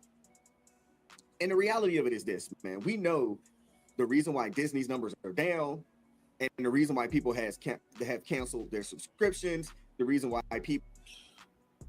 If you don't know, watch it. Look, this story right here. That story right there. That's what he's referencing. God damn, what's wrong with me today? You sound sleepy, but go ahead. I sound what? Sleepy. Yeah, I am tired. Really going to the park as much anymore. The reason why people aren't watching these failed flops of a movies that have come out from Disney is because Disney has been co-opted by the alphabet community. Now, listen, I don't agree with the lifestyle, but if you are, he's saying those quiet part loud, man. An adult, you have but he not lying. The ability to not lying one bit. Truth hurts. Well, let you real. Do whatever it is that you want to do. The problem that a lot of us have is that you guys are attacking the children with this. Y'all are trying to showcase this to the kids. No different than what's going on in a lot of public schools in liberal-led states. We have a lawsuit right now out here in Maryland because they act like they don't want to allow the parents to parent their children by opting out of some of the studies that they want to push on the kids. So there is a lawsuit that is going to the Supreme Court right now that, you know, you got parents saying, hey, we don't want our children being indoctrinated with this. That's not the lifestyle that we live. And the thing is that the parents that actually brought this case, this happened out of Montgomery County here in Maryland, the parents that brought the case, they're actually Muslim parents. And they were told that they're not allowed to opt out. That's crazy. That's what they said. Not allowed to opt out. Matter of fact, let me show y'all how intolerant these people are. And they're going after your children. Who are from religiously diverse backgrounds, Muslim, Catholic, Orthodox, are likely to succeed on their claim that MCPS's no opt-out policy for their elementary school children to receive instruction involving LGBTQ-themed books likely violates their religious freedom. The parents, again of different religious backgrounds, had argued that the no opt-out policy impinged on their ability to teach their children about gender and sexuality in accordance with. It's crazy, man. God, it's crazy. Man, I almost want to say, I almost want to say this more for the fish fry. This I want to have to. This is dope. Like, let me go past. We getting. Oh, hold up. Let's see. Yeah, I think it's fish fry territory. Because like we went through the other stuff. What do you think? Fish fry? That's fine. You can save it to fish fry. Yeah. Let me go on say that as show prep. I just got show prep. Hell yeah. Well, that's good. So let's see. Oh yeah. I'll go in a couple more stories. I'm about to lay down. Go right ahead. So, go right ahead. So, this is when you go to a good spade game. That look like a dangerous spade game. Oh shit, I got one. I know. That's fine, Count. You need something to do. Wait, now what the fuck you got? Right back. What the fuck you think I'm going? Go to the club. What the fuck you think I'm going? Right back. What the fuck you think I'm going? Oh shit. I love it. Yo, you go right there. He got a diamond. Come on. You can't count. Oh shit. You look flamboyant, but it's funny. You hear me? Yeah, his titties bigger than mine. I'm not gonna say shit though. Wow. Just he needs to go. Damn. That's why you go. You can't shut the fuck up. Right there. Right there. I told you that look like a dangerous. Now everybody say it. They went seven. Right there. They went seven. Right. They went seven. That's five right here. Go, motherfucker. I am. And you suckling, bitch. God damn. the sir, he said, "You circle that bitch." God damn. Damn. Hey. Yeah, that table has probably got fucked up by the end of the night. Hey, I'm tempted to make that drop when somebody says something smart. And you circle it, bitch. Okay. I'm going to say this and, yeah. All right, well, see you Friday or whatever. Like if you say something profound, like, yeah, you circle it, bitch. Yeah, clip that up. Yeah, that. Hold on. And you, motherfucker, I am. And you circling, bitch. That's dope. I'm going to have to use that.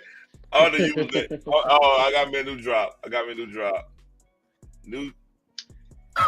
L Boogie has changed his name again. I'm sick of him. Yeah, he did. He did do that.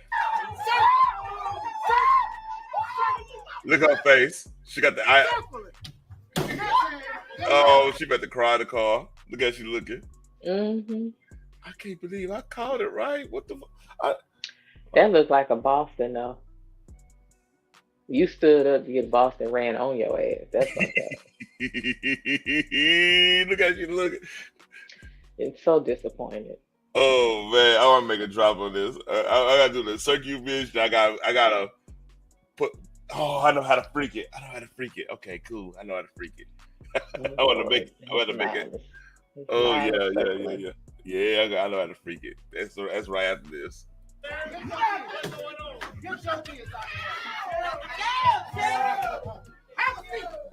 Have a seat. Yeah, you need to sit down. Woo! She looked confused and mesmerized and confused. Like, how the hell that happened? Yeah, Who got this shit? You didn't have your partner. You didn't have your partner did that shit. Yeah, you should have cut the right way. Mm-hmm. Have a seat. Oh, this is wild. This is crazy. Oh, I think I got a couple drops. Have a seat. I got a couple of them in there. We're I'm trying to tell you, he's a stage player. Listen. He's safer to play with than my uncle was, honey. Because you start winning, and my uncle start putting knives on the table to pick out which one he about to cut you with, and call you a cheater while he been cheating the whole damn time. Man, I remember playing with my uncle-in-law, right? Playing dominoes. I am 12. What? I'm playing my uncle in dominoes, and like, you know, when you get down the line, you can kind of figure out what's in somebody's hand. You know what I mean? So I was like, go on play big five. Go on get your money real quick. We always doing that shit to me. Like, he didn't look at me like, what are you doing? I said, go on play big five. You got it. Yeah, I was doing that shit on the whole goddamn game. He was getting mad. Nobody like to play dominoes against me, man. What's that?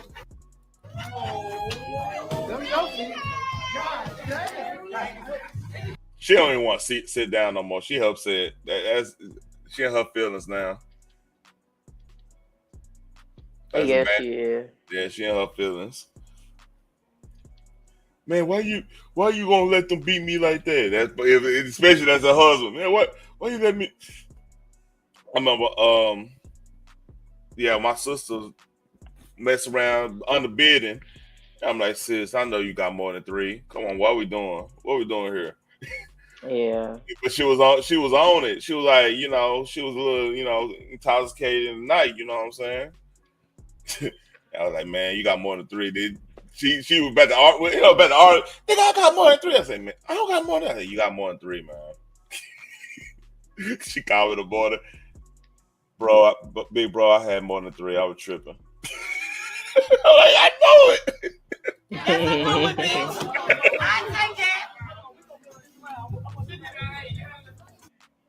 That's hilarious. In other news, Fish Montana got engaged to the Princess of Dubai, apparently. That sounds about right. Right up his alley. Well, he looked Oh, happy. she looks a tank bit like Chloe. Yeah, that part. I'm gonna be quiet. And last but not least, don't buy a Kia. Buy a Kia or a Hyundai.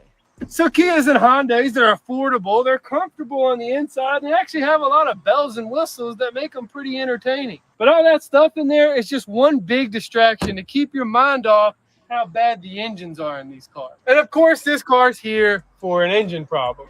The dealership diagnosed it before us, and they found a burnt valve on cylinder 4. This thing's only got 128,000 miles on it. Let's see how this junk old engine sounds.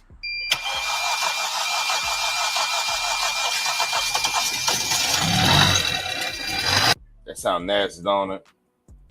I mean, the struggle was real. It's And almost I've like, already been advised against Hyundais and Kias. nah, this for this you Detroit girl. You supposed to come on now. We know this, but like this is for people who thinking about this. This is a little tidbit from later. This is the last thing I'm talking about, but it's crazy. I mean, Kias are pretty, but that's about it. Ooh. All right, you hear that? That's Yeah, that sounds horrible. Damn. That sounds horrible. a dead miss, meaning one of these cylinders doesn't have spark, fuel, or compression. And according to the dealership, it's cylinder 4. So let's go ahead and check that.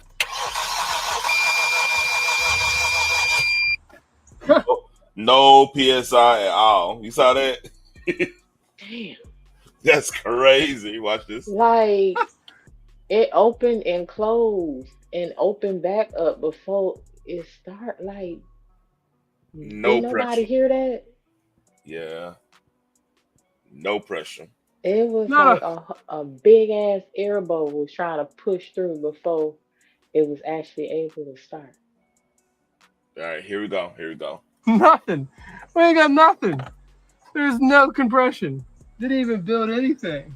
So the biggest problem with these engines is they're made so poorly with so many design defects, you can't really buy a good used one.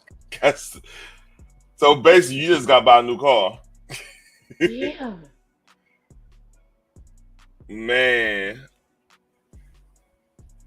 Because you can't trust it.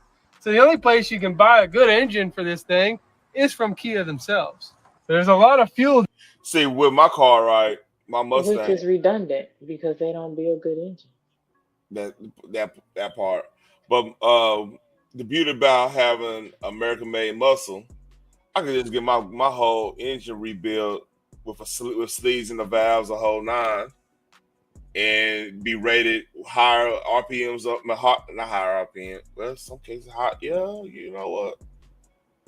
Like a lot of them making the 5.2 motors with the 5.0 internals, so you can build up some better RPMs and stuff. They do a lot of that now. That's a couple a couple racks right there. But yeah, I can find me a 5.0 engine rebuild or get it rebuilt easier than what they talking about. You know what I mean? Mm-hmm. Down in that piston. Turn the camera back upright. Look at that. Oh, there it is. Look at that. That's why you have no compression. Big old crack in it. Basically, that little hole in that valve is pushing out all the air that's supposed to build compression and create so combustion. I wasn't just hearing shit. Yeah, okay, got it. Yeah, it was a big old hole in that valve 4. That's crazy. So that's what it sounded like. It was pushing a big ass air bubble, like something was stuck in there and it had to get pushed out before it started. Okay, so it's a big ass hole. So I wasn't hearing it. I wasn't just hearing shit. No, you Okay, heard cool. you heard it right, Mr. Detroit. You heard it right.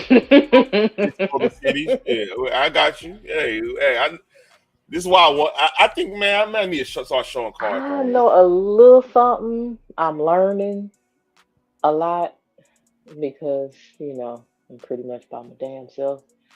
and mechanics And they don't want mechanics like to take advantage of the low they end. want play with you unless they got your number. You know that type of game. I know the time. And still try to play with your ass because they say, oh, just depend on me. No, sir, I'm sorry, you be lying. That you just won't have a good running motor. And that, folks, that's why you'd never buy a Kia or a Honda. Stay dirty and subscribe. Shout out to his brother. He's a brother in Christ, you know. I like the mechanics that's actually coming out on YouTube and teaching us what to look out for. I can appreciate that. Yep. But I was already told in a very stern way to never, ever, ever buy this. Yep. I'm trying to see if I got any more stuff. Well, before I started the stream, I was going through the no jumper. This happened back in July, where Say Cheese was talking about my hood, how crazy my hood is, and how unassuming you would think it. Because like, throw that lady in CBD, man. Oh, he look clean. He look. I'm like, hey man, hey what? Looks can be deceiving. Hey. There are parts of Detroit that look real suburban. Yeah. But unless you know somebody, you don't take your ass over there. Better not. So I don't want to play this because I know no jumping them. They flags. But yeah, I don't have to go through that. And I gotta go through this. So I got 2 things to go through for fish fry because I might Friday night I might have to go to the hood anyway. They have my mama and them out, but this gonna be on show prep. And I already put that in show prep. It should be I think that's about it. I wanted to put some. I enjoyed this low live. By the way, right. You being a nerd. Yeah, I've been real nerd. I'm tired as hell, man. I don't know. This week just been later than. It's almost over, surprisingly. Yeah, this shit went by quick as fuck. Phoenix, I might need to go to infrared spa. I need a spa day. Shit, I'm in pain. You might, but you got Monday off because Monday's Labor Day. I got Friday off too, and Saturday. Oh, well, see, that's what's up. I told my boss like. She be joking with me. I'm like, hey, I need a spa day. Yeah, you need to let me go on see what they got for me over there. Right.